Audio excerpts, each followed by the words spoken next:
A los 13 años aprendí a manejar. La gente pueblerina me entenderá y los de ciudad no se escandalicen. En los caminos de tierra alrededor les juro que no hay mucho tráfico ni ningún tipo de peligro tan grande. Lo que jamás imaginé es que aprender a conducir me iba a ayudar a entender mi sexualidad con tanta claridad. El día que leí por primera vez sobre el modelo dual de control, que habla de los aceleradores y los frenos, mi cerebro hizo un clic. Por fin pude comprender por qué muchas veces tuve más ganas, más iniciativa y más disponibilidad sexual que la gran mayoría de mujeres de mi entorno, e incluso que varios de los varones con los que compartí mi intimidad. Los términos que rondaron mi cabeza desde que soy chica dejaron de tener sentido. Aprendí que no soy ninguna ninfómana, monotemática, perversa o calentona. Simplemente tengo un sistema de excitación sexual más sensible y un sistema de inhibición menos reactivo, es decir, un SS alto y un SIS bajo. En reiteradas ocasiones, la ciencia y también la cultura y el saber popular pueden darnos respuestas patologizantes a nuestras vivencias. Otras veces, en cambio, nos alivian, nos ayudan a sacarnos dudas, a ponerle nombre a lo que sentimos y comprender cómo funcionamos. Y sobre todo, a entender que no hay nada defectuoso en nosotros. Hoy les traigo un episodio de teoría, pero de esas teorías que cuando logramos integrarlas nos ahorran años de padecimientos y malestares.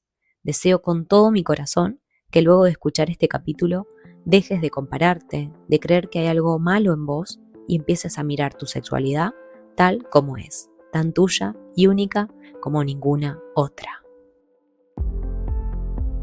Soy Vicky Tagliati y esto es el Diario de Biqueer, un podcast donde nos asomamos al lado B de la humanidad y la sexualidad. Si te sentís roto, incómoda, curiosa o con ganas de probar, este es tu lugar para evitar preguntas y vulnerabilidades sin filtro.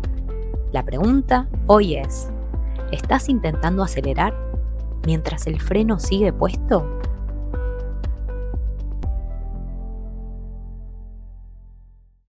Hola, hola, hola, mi Genchi querida, ¿cómo están? ¿Qué tal andan todos por ahí de aquel lado? Hoy vengo con un episodio cargado de mucha datita y quiero que estemos acá, presentes, atentas, atentos, atentes. Les juro que es un episodio estructural del diario de Queer, pero de la sexualidad en general. Y creo que vengo a dar un poquitito, o la idea al menos es dar un poquito de claridad alrededor de las dificultades que se nos presentan a la hora de acercarnos a nuestra sexualidad. Y hoy no voy a empezar hablando de genitales, quiero empezar hablando de cerebro, aunque en realidad no, voy a empezar a hablar del contexto. Creo que es más importante contextualizar antes que nada.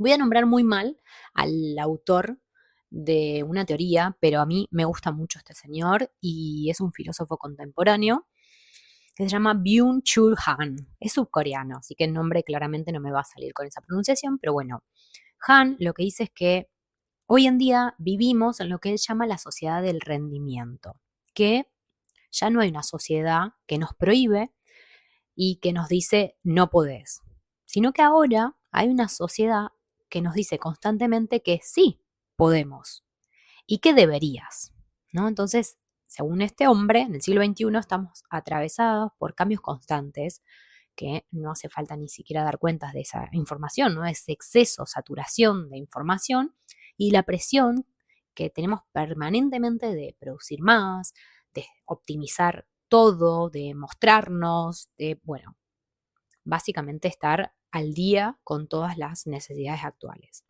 Y un concepto central también de su pensamiento es el de positividad, ¿no?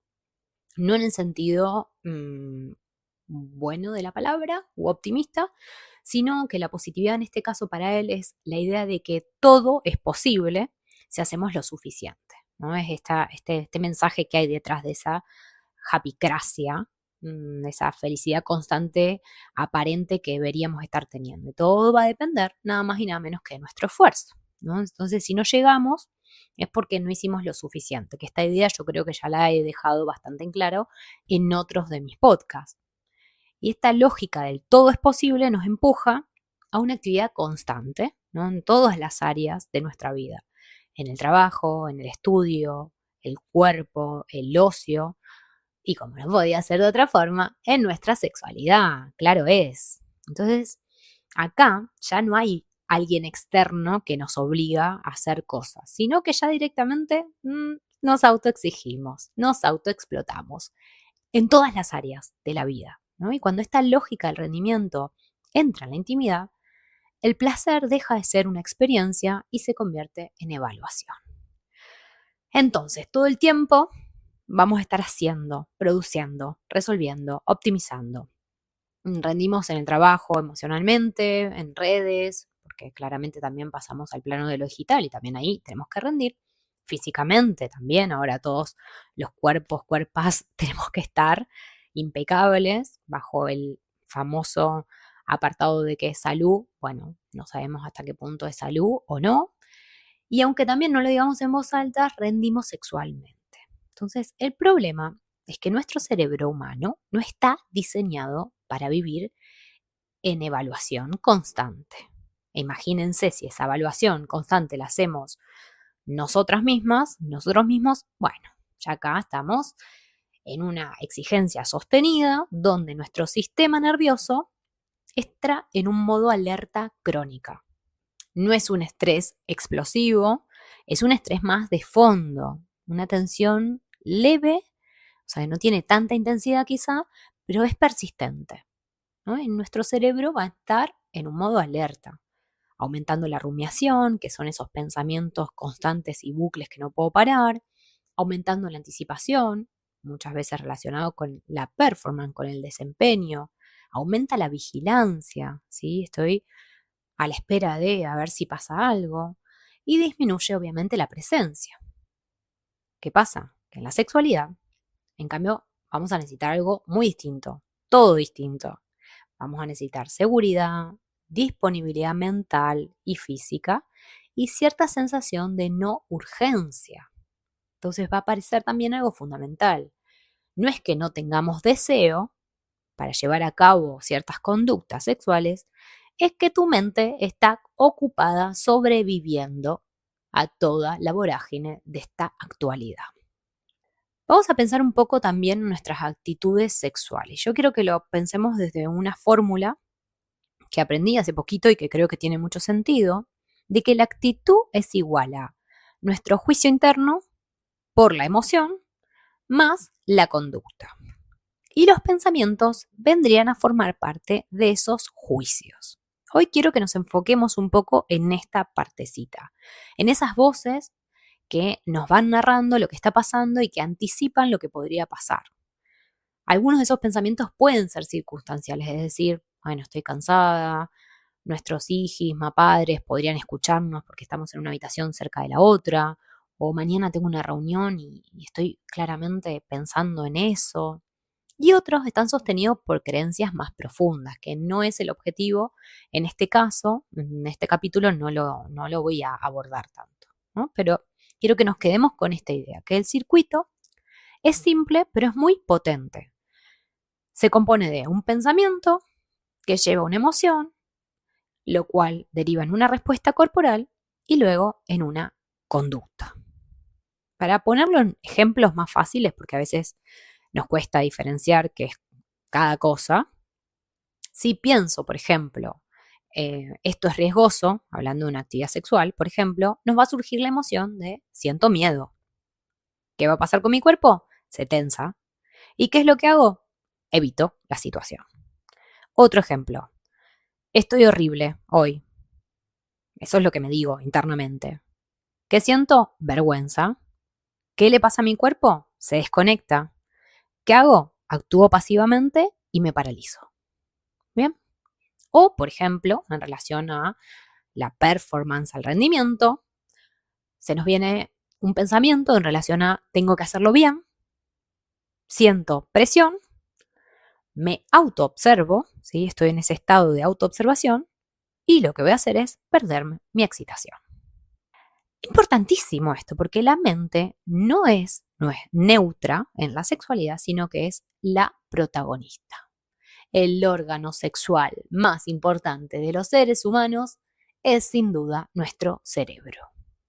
Quiero comentar también, cuando abrí la cajita de preguntas para saber qué pensamientos les asaltaban o les inhibían su comportamiento sexual, fue apareciendo un mapa enorme de pensamientos inhibidores, muy diversos.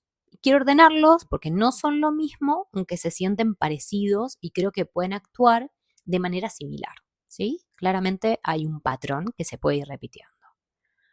Alguien me dijo, ¿cómo voy a estar tocándome si estoy preocupada por el sistema precario en el que vivimos? Y esto es importantísimo. Debemos entender que no es una necesidad primaria. No nos vamos a morir por no tener sexo o autoerotismo. La sexualidad aparece cuando hay una energía extra disponible. Si tu sistema está ocupándose de pagar el alquiler, de sostener el trabajo o los trabajos pluriempleos, de sobrevivir emocionalmente, el deseo va a estar inhibido. En estos casos, el sistema suele hacernos sentir culpables, además de que hay una falta de libido sexual. Pero en realidad no es falta de deseo, es que hay falta de espacio mental, de energía que nos sobre para poder permitirnos sentir nuestras sensaciones, debido a las condiciones contextuales, estructurales, precarias que nos rodean. Entonces, obviamente eso se va a traducir y materializar en los individuos en la ansiedad. Con el cortisol alto, gente, y sostenido, ya les digo que es muy poco probable que nos excitemos. El cuerpo prioriza supervivencia al placer.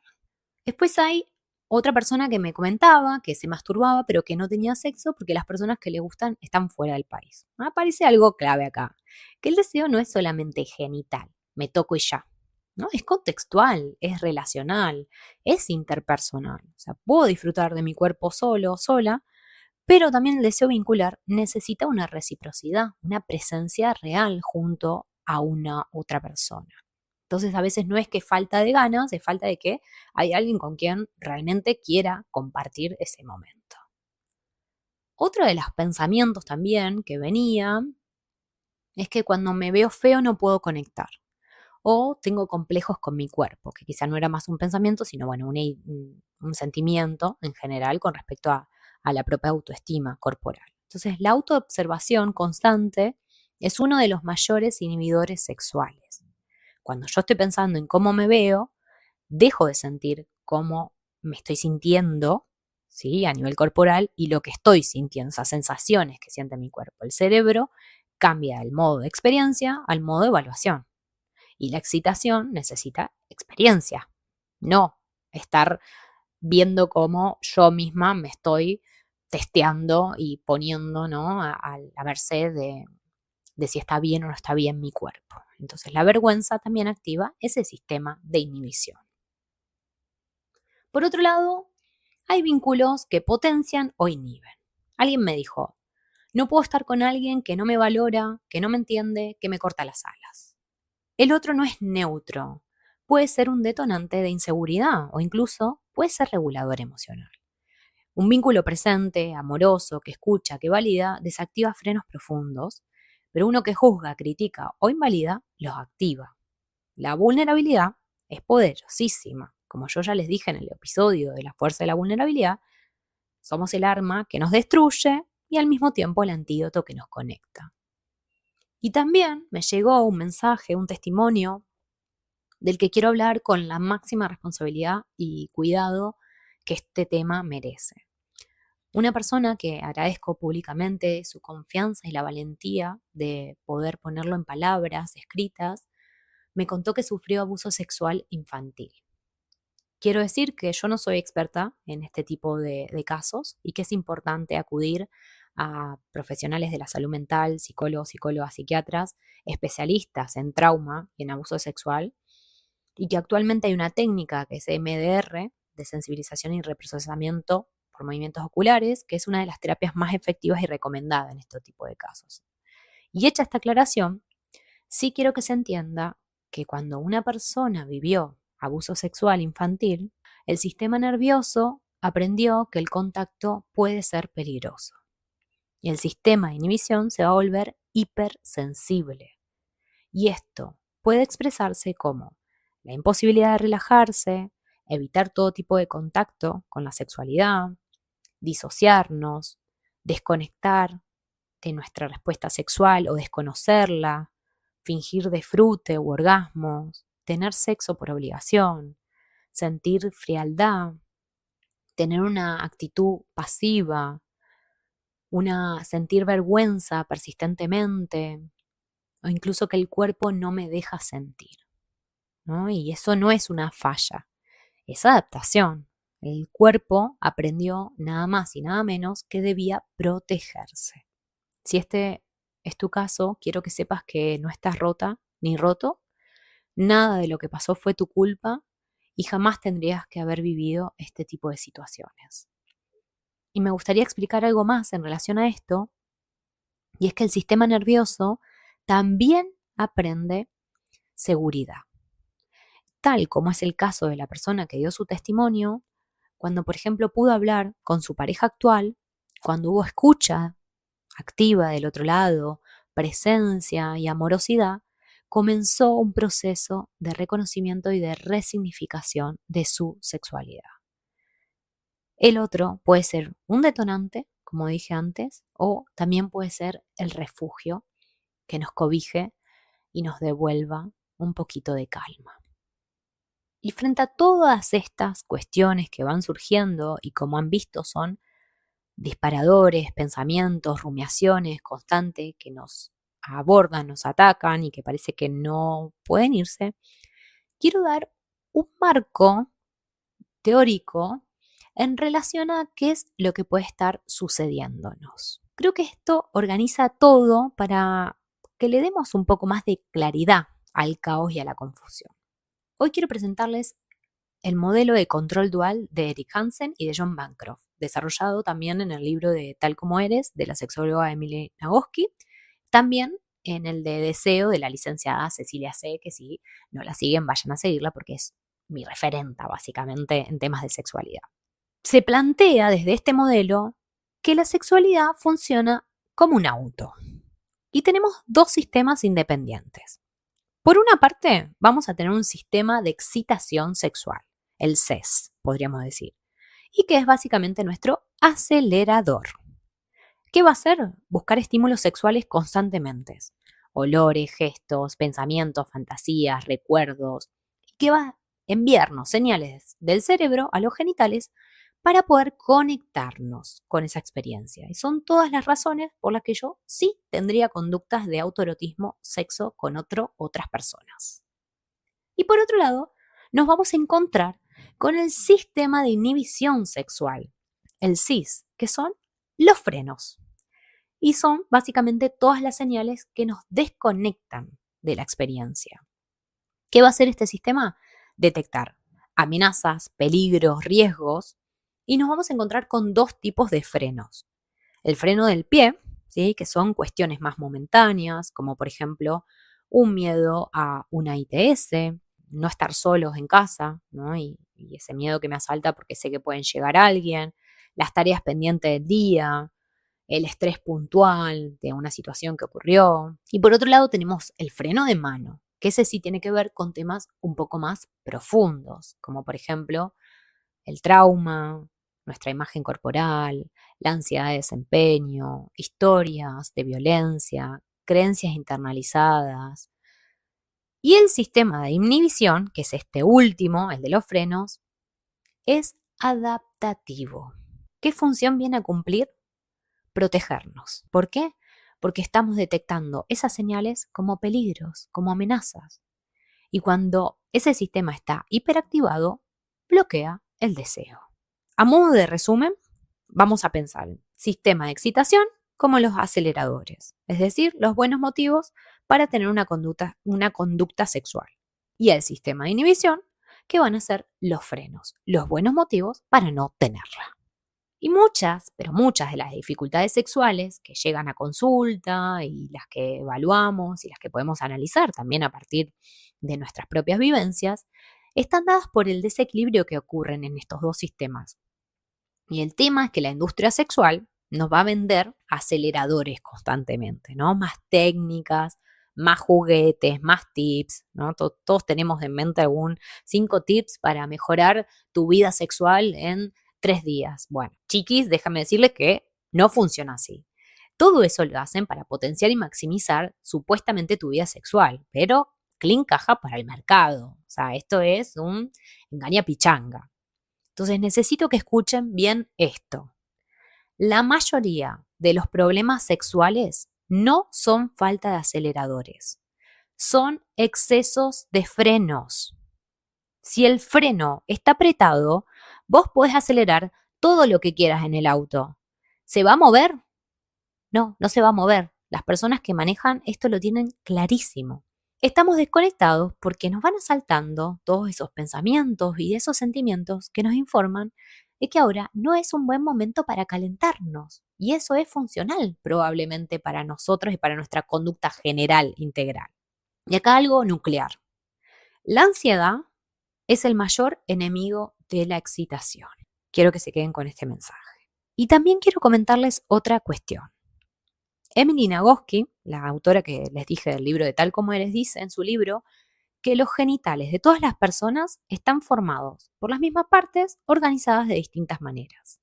Eso en todos los géneros, varones, mujeres, en personas intersexuales. Todos somos iguales y diferentes a la vez. Y en el caso del sistema de control dual, podemos decir exactamente lo mismo, que todos y todas tenemos frenos y aceleradores, pero que la sensibilidad a estos dos sistemas es diferente en cada persona, dando lugar nada más y nada menos que a nuestra personalidad sexual. Y en promedio, y como bien pueden adelantar, porque yo sé que ya están pensando cosas, las personas socializadas como hombres tienden a tener aceleradores más sensibles. Es como todos los caminos les conducen a Roma. En cambio, las personas socializadas como mujeres tienden a tener frenos más sensibles. Nos dimos cuenta de que igual el problema no era el bajo deseo de las mujeres, sino de que hay más frenos. Pero esto está atravesado justamente por la socialización de género. Hay muchos más permisos para el deseo masculino y más vigilancia y control sobre el femenino. Puede que este sea el motivo principal por el que tu pareja masculina se excita con cualquier cosa, con un gesto que vos hiciste, moviste la mano y ya está caliente, un olor X, o incluso que use el sexo como vía de autorregulación frente a momentos de muchísimo estrés. Y cuidado igual con este tema, porque un sistema de excitación alto combinado con un sistema de inhibición bajo puede representar mayor riesgo de conductas compulsivas o de riesgo sexual. Entonces, vamos, que en nuestro auto no se pierda el control y se lleve por delante todo. Y el sistema de inhibición es más sensible en mujeres. ¿Qué va a hacer entonces? Bueno, que actúe de otra manera. Por ejemplo, ni se te ocurra tocarme cuando estoy en mi modo estrés o rumiación constante, porque van a saltar todas las alarmas de que acá el sexo sobra, que no tiene nada que ver con la contingencia del momento. ¿En qué momento se le cruzó por la cabeza que me podía, excitar tocándome el culo?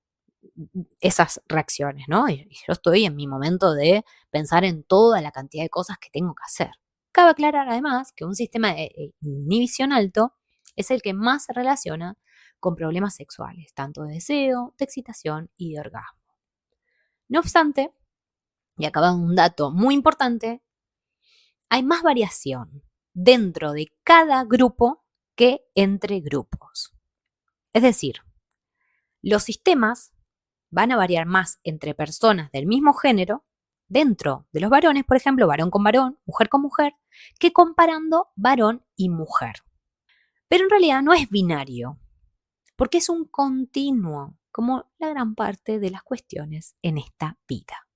Y acá les voy a dar otro datazo. La mayoría de las personas estamos dentro de la media de esos sistemas de aceleradores y de frenos. O sea que vos no estás defectuoso, tenés simplemente una configuración particular. Quiero terminar con algunas ideas claras, porque sé que fui dejando muchos mensajes y probablemente tengas que volver a escuchar y repetir este podcast porque hay mucho datita importante. Pero en primer lugar quiero decir que todas las personas tenemos aceleradores y frenos. Todas somos iguales y diferentes a la vez, como dijo Nagoski. La pregunta entonces no va a ser por qué no deseo más. Creo que la pregunta tiene que ser, ¿mis frenos están demasiado sensibles? ¿Mi contexto me permite bajar la guardia para poder estar con esa disponibilidad sexual? ¿Estoy en modo rendimiento, incluso en la cama? Tu tarea no va a ser acelerar más.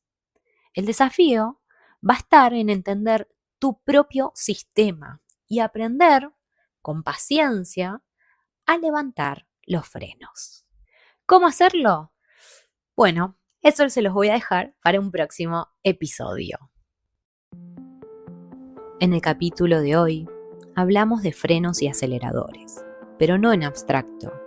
Cuando les pregunté en Instagram qué pensamientos les inhibían la conducta sexual, aparecieron ejemplos muy concretos. El pánico a las ITS, la presión por dar una buena performance cuando estoy con un otro, las rumiaciones por preocupaciones internas o externas del día a día, el estrés por la precariedad o la inestabilidad económica, la incomodidad con mi propio cuerpo. Si lo miramos desde el modelo dual, todos esos pensamientos pueden convertirse en frenos. Algunos son frenos de pie, momentáneos, contextuales. Otros son frenos de mano, más profundos, más ligados a nuestra historia, a nuestra autoestima, a nuestras experiencias. No es que no tengas deseo, no es que estés rota, roto, es que tu sistema está respondiendo a lo que interpreta como amenaza, riesgo o presión. Y quizás el trabajo no sea acelerar más, sino entender qué freno está activado. Si algo de este episodio te ayudó a ponerle nombre a lo que te pasa, ya es un montón. Y si sentís que necesitas acompañamiento para comprender tu propio sistema y aprender a regularlo, sabés que la terapia puede ser un espacio seguro para hacerlo. Nos escuchamos en el próximo capítulo del Diario de Be Queer.